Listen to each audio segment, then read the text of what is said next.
오늘 주신 말씀을 가지고 택하심을 받은 자의 표지라는 제목으로 함께 은혜를 나누고자 합니다. 어떤 사람이 미국에 이민 가서 가정 고생을 하며 어떻게든 살아보려고 애를 썼습니다. 그러던 중에 한국 사람이 경영하는 어떤 주유소에서 기름을 넣어주는 일을 하며 생계를 꾸리게 되었습니다. 그리고 수많은 날들을 보내고 수많은 일들을 하면서 미국에 정착했다는 것입니다.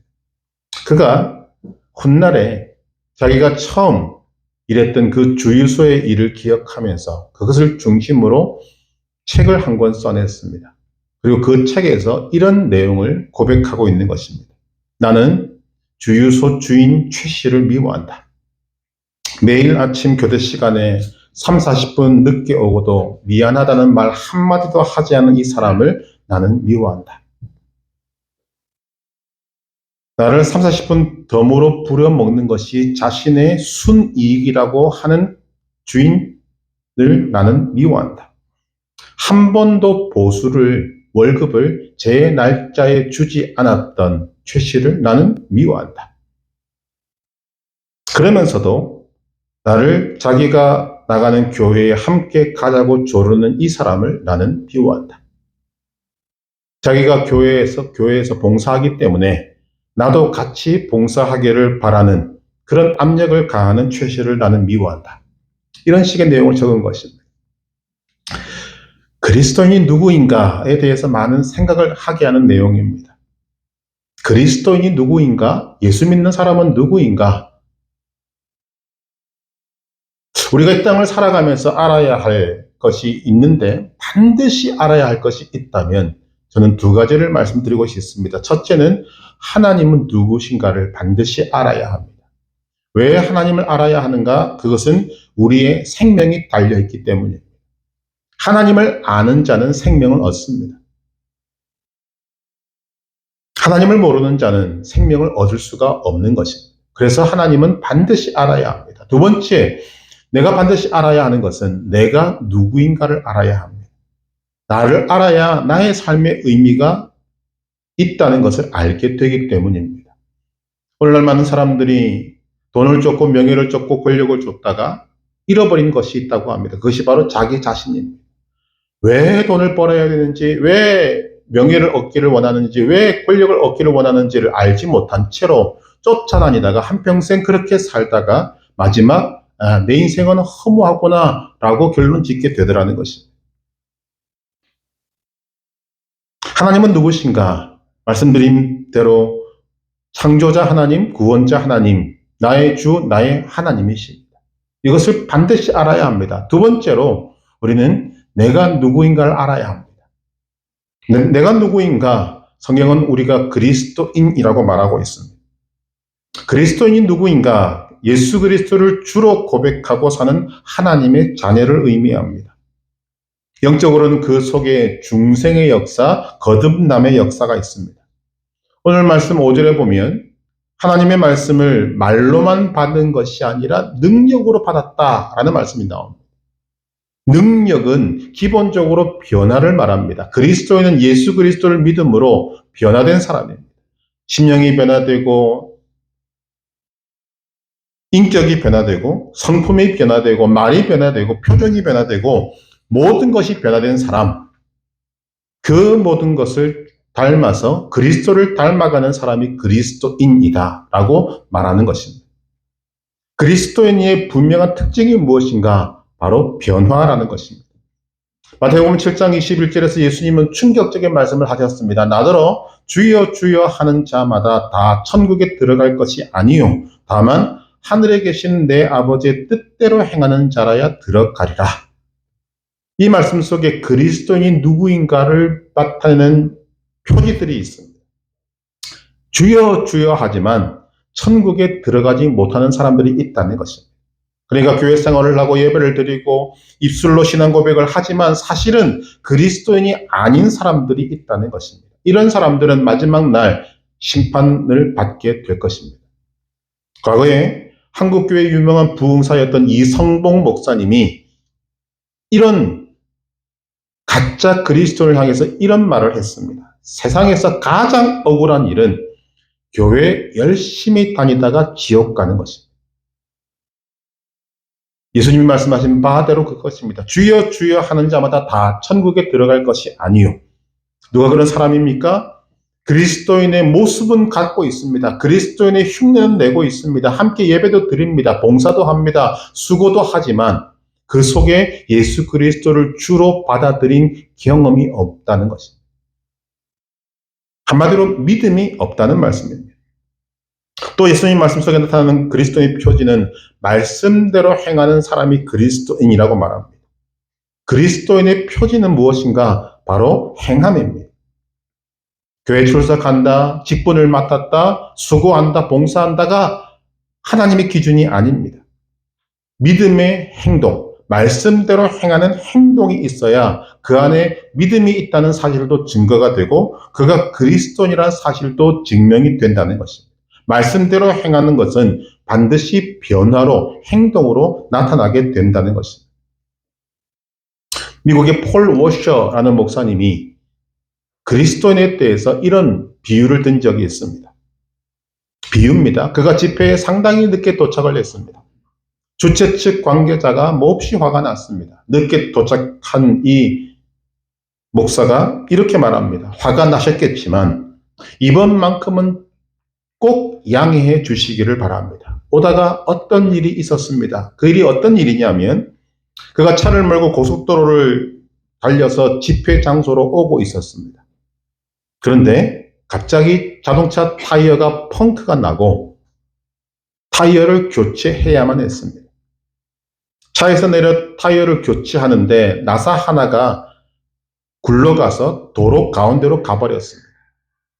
고속도로인 것을 깜빡하고 나사를 줍고 일어서는데 시속 200km로 달려오던 30톤 트럭이 자기를 쳤다는 것입니다. 그래서 늦게 도착했다고 이야기를 합니다. 그러니 늦은 것을 이해해달라. 자, 이런 이야기를 들으면 여러분은 뭐라고 말씀하시겠어요? 그게 무슨 말입니까? 말이 안 되지 않습니까? 시속 200km로 달리던 30톤 트럭에 부딪혔는데 멀쩡하게 서 있다는 이 자체가 무슨 말입니까? 라고 말한다는 것이죠. 폴 워셔 목사는 이것에 대해서 두 가지 결론밖에 내릴 수 없다고 말합니다. 첫째, 그가 거짓말하고 있다. 두 번째, 그는 미쳤다. 여러분, 이런 이야기를 하면 믿을 사람 누가 있겠습니까? 고속도로에서 시속 200km로 달리는 30톤 트럭에 부딪혔는데 피 한 방울 나지 않고 머리 깨어지지 않고 골절 하나 없이 멀쩡하게 서 있다? 아무도 안 믿습니다. 그런데 폴 워셔 목사는 이것을 믿음과 접목시킵니다. 여러분이 우주보다 더 크신 예수 그리스도와 충돌했는데 여러분에게 아무 일도 일어나지 않고 멀쩡하다면 여러분은 두 가지 중에 하나라는 것입니다. 거짓말을 하고 있거나 아니면 미쳤거나.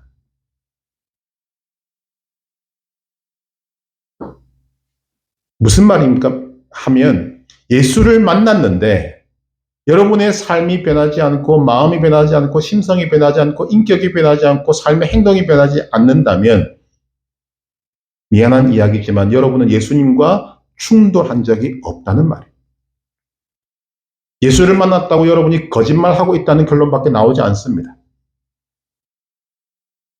우리는 성경에서 수많은 사람들이 예수님을 만난 다음에 어떻게 되었는지를 보게 됩니다. 삭개오는 예수님과 충돌했습니다. 그러자 예수님이 아무 말씀 안 하셨는데 그는 남의 것을 토색한 일이 있으면 4배나 갚겠다는 사람으로 하루아침에 바뀝니다.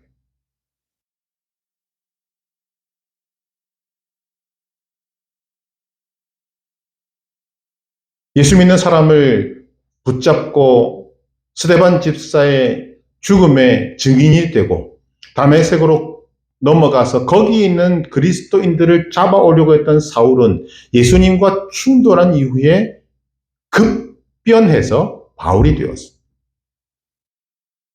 이것을 한자말로 뭐라고 이야기합니까? 격변이라 그러죠. 격변. 급격하게 바뀌었다. 예수님과 부딪히면 반드시 이런 일이 일어나게 된다는 것입니다. 이것을 오늘 우리의 삶에 접목시키면 이런 것입니다. 예수님과의 만남이 일으키는 변화는 이기는 삶으로 연결된다는 것입니다. 오늘날 많은 사람들이 예수 믿는다고 하면서도 과거의 상처 때문에 앞으로 전진하지 못하고 있는 사람들이 참 많습니다. 실패 때문에 넘어진 자리에서 일어서지도 못하고 어찌할꼬 하면서 어찌할 바를 모르고 머물러 있는 사람들이 참 많습니다. 그렇다면 자신에게 솔직해야 한다는 것입니다. 그는 예수님을 만난 적이 없습니다. 예수님의 생명은 절대로 거짓말하지 않습니다. 예수님의 우리에게 주는 것이 무엇인가? 예수님의 생명은 세상을 이기는 생명입니다. 그런 예수님과 부딪혔는데 그의 삶에 아무런 일도 일어나지 않고 이기는 삶이 일어나지 않는다. 미안하지만 그는 예수님을 만난 적이 없는 사람입니다. 우리나라 속담에 이런 속담이 있지 않습니까? 소금 먹은 놈이 물 안 먹겠는가? 짜게 먹었으면 반드시 물을 먹게 되어 있습니다. 예수님과 충돌했는데 어떻게 아무런 변화가 일어나지 않는가?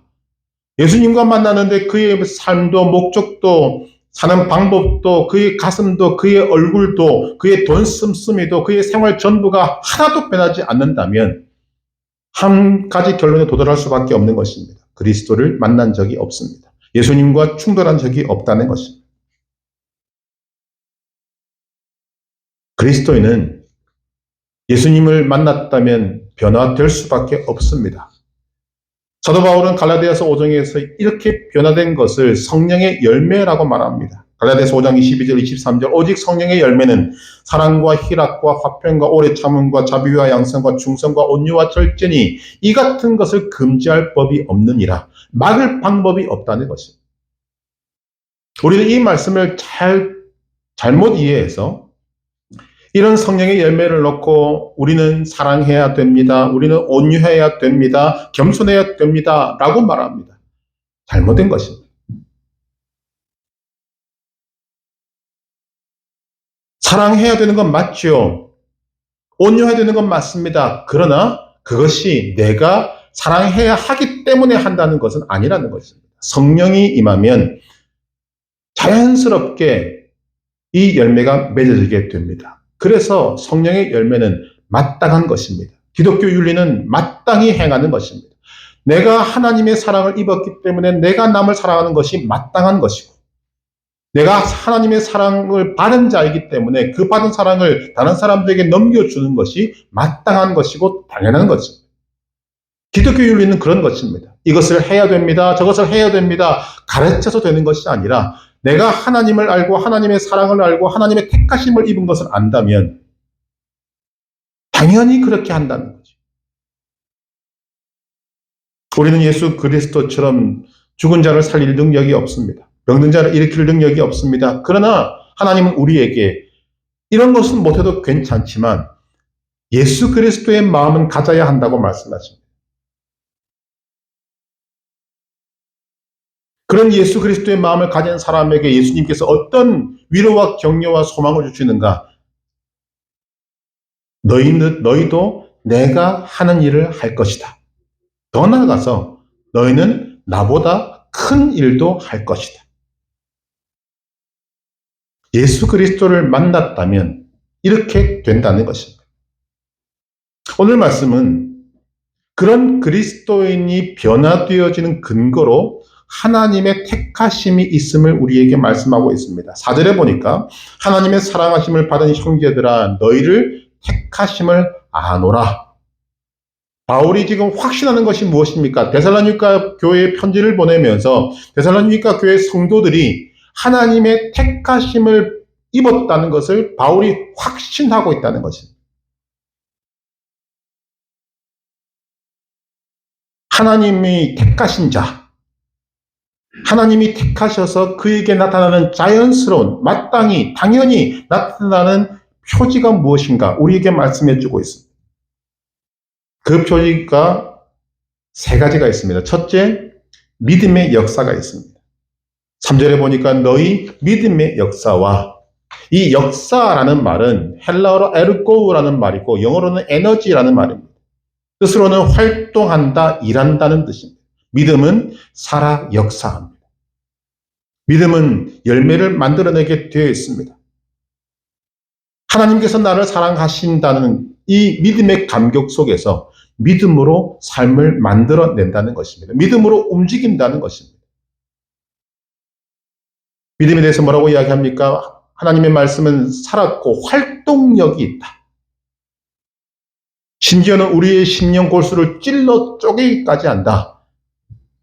믿음이 있으면 힘이 날 수밖에 없고 믿음이 있으면 움직일 수밖에 없고 믿음이 있으면 활동할 수밖에 없다는 것입니다. 우리는 그 모습을 예수님의 제자들을 통해서 보게 됩니다. 베드로와 요한, 야고보를 비롯한 예수님의 제자들은 예수님이 십자가에 달리시기 전까지 그들은 겁쟁이였고 두려워 떨었고 벌벌 떨었습니다. 그러나 예수님의 십자가와 부활을 겪고 성령 충만한 이후에는 믿음이 생겼고 이 세상에서 그들을 두렵게 할 만한 존재가 없었습니다. 그의 삶에 뭐가 일어났습니까? 변화가 일어났습니다. 믿음의 역사가 일어나게 된 것입니다. 믿음의 힘이 생긴 것입니다. 오늘 우리에게 이것이 중요합니다. 믿음이 있다, 믿습니다, 믿습니다 100번 말하는 것이 아니라 믿음은 활동하게 되어 있고 믿음은 움직이게 되어 있고 믿음은 커지게 되어 있습니다. 왜냐하면 살아있기 때문에. 이것이 그리스도인의 표지입니다. 믿음의 역사. 두 번째 표지가 무엇인가 하면 사랑의 수고가 있습니다. 3절에 보니까 사랑의 수고와 우리가 하나님을 알고 하나님의 사랑을 알고 하나님의 사랑을 내가 받았다는 것을 알게 되면 그에게는 반드시 사랑의 수고가 나타나게 됩니다. 인간이 겪는 육체적 아픔 중에 가장 큰 고통은 해산의 고통이라고 합니다. 남자들은 죽었다 깨나도 모를 것입니다. 세상의 모든 어머니들은 이 고통을 압니다. 이 고통을 겪었습니다. 그러나 누구 하나 이 해산의 고통을 기억하는 어머니는 없습니다. 또 내게 이러한 엄청난 고통을 주었다고 그 자녀를 미워하는 어머니도 단 한 사람도 없습니다. 자녀를 기르는데 힘들기도 하고 귀찮기도 하고 정말 짜증이 나기도 하지만 그것이 어머니의 심령 속에는 누적되지 않습니다. 쌓이지 않습니다. 왜냐하면 사랑의 수고로 여기기 때문에. 사랑하니까 하게 된다는 것입니다. 힘이 들어도 사랑의 수고가 있기 때문에 능히 감당하게 되더라는 거죠. 로버트 슐러 목사님이란 분은 사랑에 대해서 이런 말을 합니다. 사랑합니다, 사랑합니다. 입술로 고백하는 것, 즉 그 사람은 절대로 믿지 않는다고 말합니다. 그러면서 사랑은 고백하는 것이다. 아내에게, 남편에게, 자식에게 무엇보다도 하나님께 사랑을 고백해야 된다. 거기에 역사가 나타난다라고 말합니다. 두 번째, 사랑을 보여주어야 한다고 말합니다. 속으로만 사랑하는 것 아무런 의미 없습니다. 사랑은 나타나야 합니다. 보여주어야 합니다. 일상생활 속에서 가정에서 남편에게, 아내에게, 자녀에게, 부모에게, 성도들에게 사랑을 보여주어야 한다고 말합니다. 세 번째로 사랑을 나누어 주어야 한다고 말합니다. 사랑을 베풀어 주라는 거죠. 아프리카 흑인들에게 사랑을 나누어 주었던 아프리카의 성자라 불렸던 슈바이처. 죽어가는 사람들의 눈을 감겨주고 불쌍한 사람들을 위해서 희생했던 인도 칼커타의 테레사 수녀는 사랑을 나누어 준 사람입니다. 많은 예를 들었습니다만 모로카이 섬의 따미의 신부는 그 섬에 있는 한센병 환자들에게 평생을 바쳤습니다. 처음에 그가 그곳에 가서 그들을 향해서 예수님은 여러분을 사랑하십니다 라고 말할 때 모든 한센병 환자들이 거부했습니다. 당신은 이 병에 걸리지 않았기 때문에 그렇게 말할 수 있겠지만 우리는 한센병 환자, 문둥병자들 도저히 복음이 전파되지 않자 다미의 신부는 하나님 앞에 엎드립니다. 하나님, 아버지, 나도 한센병에 걸리게 해 주시옵소서. 기도를 하고 어느 날 그가 한센병에 걸렸습니다. 눈썹이 빠지고 손톱이 빠지고. 그리고 그들에게 다가가서 한센병에 걸린 우리라고 말할 때 거기 있던 모든 한센병 환자들이 전기가 통하는 것 같은 감격과 은혜를 받았다는 것입니다. 전에는 우리가 아무리 이야기해도 들어가지 않던 그 말이 한센병에 걸린 자신과 함께 한센병에 걸린 우리가 라고 말할 때 그들이 하나님의 사랑을 받아들이게 되었다는 것입니다.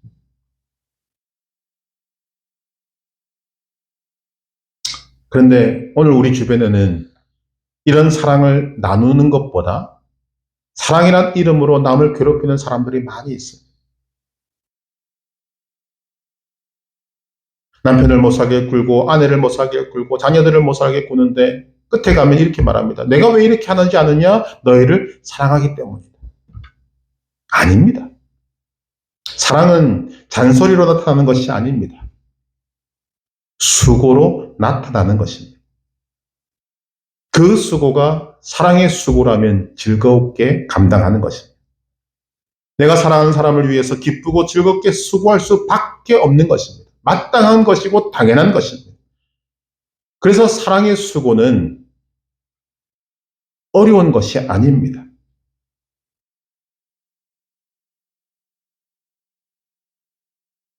주님은 우리에게 이 사랑의 수고가 그리스도인 된 표지라고 말합니다.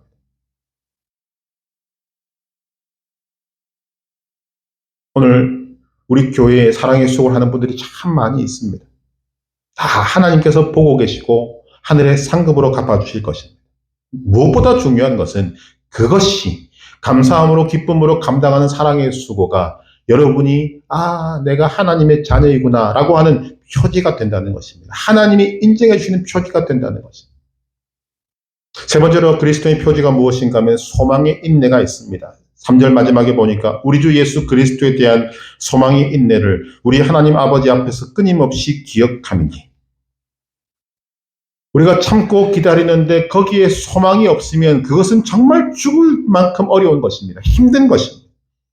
그러나 소망으로 참는 것은 감당이 가능합니다.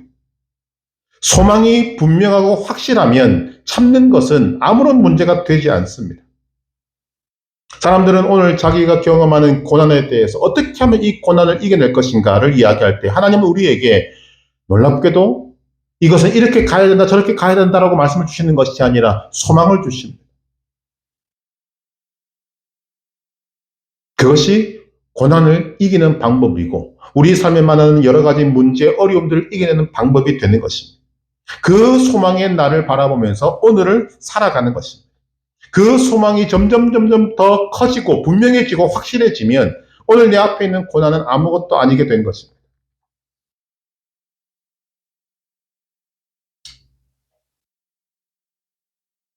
소망을 가지고 인내하는 삶은 기쁘고 감사하고 즐거운 것입니다. 오래전 이야기입니다만 웃으면 복이 와요 라는 TV 프로그램이 있었습니다. 이 웃으면 복이 와요를 만든 분이 김경태 장로라는 분입니다. 김경태 장로는 고생을 참 많이 한 사람입니다. 1935년 경기도 고양군에서 태어나서 5살 때 동생을 낳다가 어머니가 돌아가시고 술주정병인 아버지로 인해서 밥을 못 먹는 날이 부지기수인 어려운 세월들을 겪었습니다. 어두운 날들을 보냈다는 거죠. 이런 힘겨운 상황에서도 그가 주님을 만나게 되었고 예수 믿는 사람으로 살아가게 되었습니다. 그가 1993년에 간암 판정을 받고 2년간 투병하다가 1995년에 향년 60세로 세상을 떠났습니다. 그의 아내가 김경태 장로의 마지막에 대해서 한 이야기가 있습니다. 그는 간암 투병 중에 늘 감사했고 자기 앞에 다가와 있는 죽음도 감사함으로 받아들였다고 말합니다. 하나님께서 항상 나를 최선의 길로 인도하셨으니 오늘 내가 죽는 것도 하나님께서 내게 주시는 최선의 사건이다 라고 하면서 심지어 주님이 나를 데려가실 그날을 기다렸다는 것입니다. 자신이 죽을 날이 다가온 것을 알고는 자기 장례식 순서를 자신이 짜고 자녀들에게 부탁하기를 절대로 상복을 입지 마라. 내가 하나님의 천국으로 들어가는데 상복을 입을 이유가 뭐가 있는가? 김기태 장로 연예계에 있었습니다. 옷이 많았습니다. 한 번도 입지 않은 옷들도 있었습니다. 그것을 죽음이 다가오기 전에 다 나누어 주고 부탁하기를 그 중에서 가장 낡은 옷을 내게 입혀달라. 마지막 순간에는 자녀들을 위해서 한 명 한 명 기도하고 또 마지막으로는 목사인 사위를 위해서 기도하다가 딱 두 마디 말을 하고 세상을 떠났습니다. 하나님께 영광, 하나님께 영광. 소망의 사람의 모습이 보이지 않습니다. 이 땅이 아닌 하나님 나라를 바라보고 살았던 소망의 사람이 그날을 감사함으로 기쁨으로 준비하며 살았던 마지막 우리에게 보여주고 있는 것입니다. 우리는 오늘 우리 인생을 힘들다고만 말할 때가 많이 있습니다. 그 힘듦이 어디서부터 오는가 여러 가지 이유가 있겠습니다만 오늘 이 소망의 인내라는 말을 볼 때 혹시 내가 가진 하나님이 우리에게 주신 소망이 희미해져서 그런 것은 아닌가? 히브리서 11장 믿음장에서 하나님 우리에게 보여주신 믿음의 선조들은 그 소망을 바라보면서 모든 고난을 이겨냈다고 말합니다. 그리고는 성경은 이렇게 답을 내립니다. 세상이 감당치 못할 사람이다.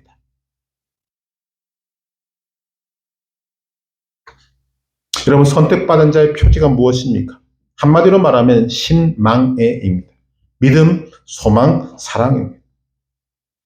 우리는 하나님의 은혜로 믿음을 얻었고 사랑을 얻었고 소망을 얻었습니다. 그러나 중요한 것은 그 믿음, 소망, 사랑이 살아있는가 죽어있는가 하는 것입니다. 다시 한번 예수님 말씀을 떠올리면 주여 주여 하는 자마다 다 천국에 들어갈 것이 아니라 그랬어요. 내가 믿음, 소망, 사랑을 안다고 해서 그 믿음, 소망, 사랑이 다 살아있다는 것은 아닐 것입니다. 얼마든지 죽어있는 믿음도 있다는 거죠. 그러나 그리스도인은 살아있는 믿음, 소망, 사랑의 사람들입니다. 하나님이 우리에게 주신 믿음, 소망, 사랑은 다 살아있는 것입니다. 믿음이 살아있어야 믿음의 역사가 일어납니다. 사랑이 살아있는 사랑이어야 수고와 희생이 감사하고 기쁘고 즐겁습니다.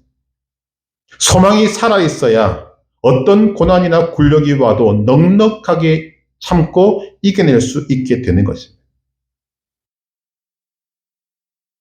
바로 이러한 살아있는 역사가 믿음, 소망, 사랑으로 나타나게 될 때 그는 누가 뭐래도 하나님의 택하심을 받은 사람인 것입니다. 여러분 속지 마시기를 바랍니다. 직분 받은 것이 다가 아닙니다.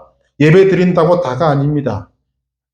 예수 믿는다고 하면서 한 발짝도 앞으로 나아가지 않고 예수 믿는다고 하면서 10년 전이나 지금이나 1년 전이나 지금이나 전혀 변화가 없고 요동치 않고 있는 사람이 있다면 그는 택하심 받은 자가 아닙니다. 생명은 살아있는 것입니다. 활동력이 있습니다. 살아 역사하는 것입니다.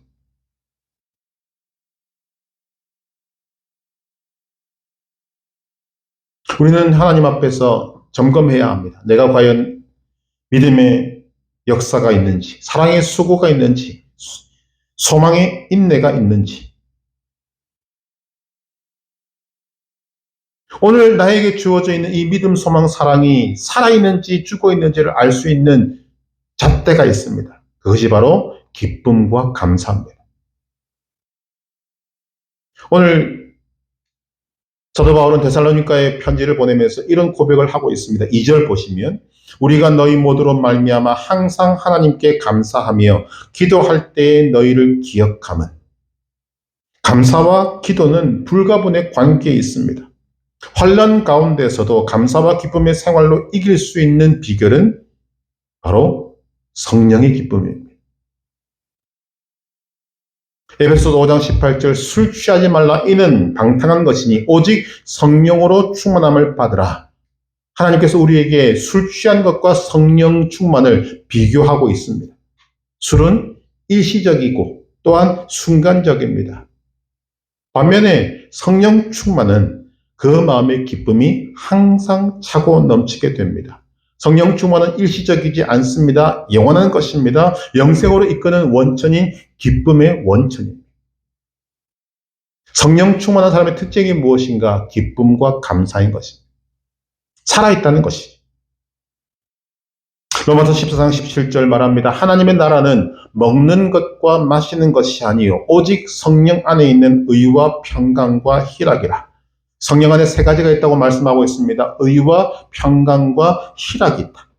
의는 죄사함 받은 기쁨이고 평강은 하나님과 동행함으로 우리에게 오는 기쁨이고 희락은 사랑의 기쁨인 것입니다. 성령 충만한 사람은 이런 기쁨이 샘솟게 되고 기쁨이 샘솟는 사람은 당연히 마땅히 감사하게 되는 것입니다. 오늘 여러분에게 기쁨이 있으십니까? 확신하시기를 바랍니다. 아, 내가 하나님의 자녀구나. 여러분에게 감사가 있으십니까? 여러분은 하나님의 사람입니다. 그런 기쁨과 감사가 있는 사람에게 믿음의 역사가 일어나고 사랑의 수고가 일어나고 소망의 인내가 일어나게 된다는 것입니다. 즉 그는 살아있는 하나님의 자녀가 되어 있는 것입니다. 이런 확신이 있을 때 우리는 믿음을 가지고 이 세상을 이기며 살아갈 수 있게 됩니다. 오늘 말씀이 우리에게 주는 교훈이 무엇입니까? 우리는 누가 뭐래도 하나님의 택하심을 입은 사람이라는 것입니다. 하나님의 은혜로 예수 그리스도를 믿었고 하나님의 자녀인 그리스도인이 되었습니다. 여러분은 예수님과 실제로 부딪힌 것입니다. 여기에 여러분에게 조금의 물음표도 생기지 않기를 바랍니다. 나는 예수님과 부딪혔다. 나는 예수님과 만났다. 예수님과 부딪힌 사람에게는 반드시 믿음의 역사와 사랑의 수고와 소망의 인내가 있습니다. 이 믿음과 사랑과 소망이 여러분의 심령과 인격과 생각을 사로잡아서 새로운 세상에서 살게 해주는 것입니다. 몸은 이 땅에 살아가지만 하나님 나라에서 살아가는 기쁨을 여러분에게 허락해 주는 것입니다. 하나님은 여러분에게 성령을 주셨습니다. 그 성령으로 말미암아 기쁨과 감사함이 우리 안에 있게 되는 것입니다. 기쁨과 감사함으로 믿음의 역사를 이루시기를 바랍니다. 기쁨과 감사함으로 사랑의 수고를 감당하시기를 바랍니다. 기쁨과 수고로 감사함으로 소망의 인내를 이루시기를 바랍니다. 우리가 이런 그리스도인의 표지를 붙들고 살아가게 될 때 우리를 택하신 하나님께서 우리를 인정해 주실 것입니다. 너는 진정으로 나의 자녀다. 너는 진정으로 하나님 나라의 왕자와 공주다. 여러분, 이것보다 기쁜 일이 없는 것입니다. 오늘 우리의 삶에 많은 어려움이 예고되고 있습니다. 여러분, 믿음의 눈을 크게 열면 오늘 우리가 살아가는 세상이 얼마나 힘들고 어려운가 하는 것을 보게 될 것입니다. 앞으로 더 힘들어질 것입니다. 국제 정세를 보고 대한민국 정세를 보면 정말 어려움이 코앞에 다가와 있는 것을 보게 됩니다. 그러나 저는 소망의 말씀을 드리고 싶습니다. 하나님의 자녀는 고난 속에서도 능히 이길 줄로 믿습니다. 왜냐하면 여러분은 하나님의 택하신 백성이기 때문입니다. 여러분이 그리스도인이라는 확신을 가지고 하나님의 인정을 받으면서 살아가게 될 때 여러분들의 삶에는 승리가 있게 될 것입니다. 왜냐하면 내가 믿는 예수님, 내가 충돌한 그 예수님께서 생명의 주인이시기 때문입니다. 역사의 주인이시기 때문입니다. 하나님이 여러분들을 멸망시키기 위해서 여러분을 택하신 것이 아닙니다. 여러분을 살리고 여러분들에게 생명을 주고 여러분들에게 승리를 주기 위해서 여러분을 택하신 것입니다.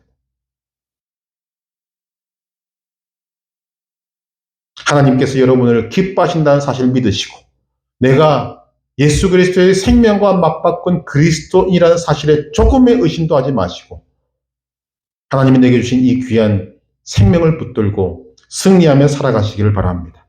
하나님께서 기쁨으로 여러분을 하나님의 자녀로 인정하시고 여러분을 인도하시고 천국 문에서 두 팔 벌려 여러분을 환영해 주실 것입니다.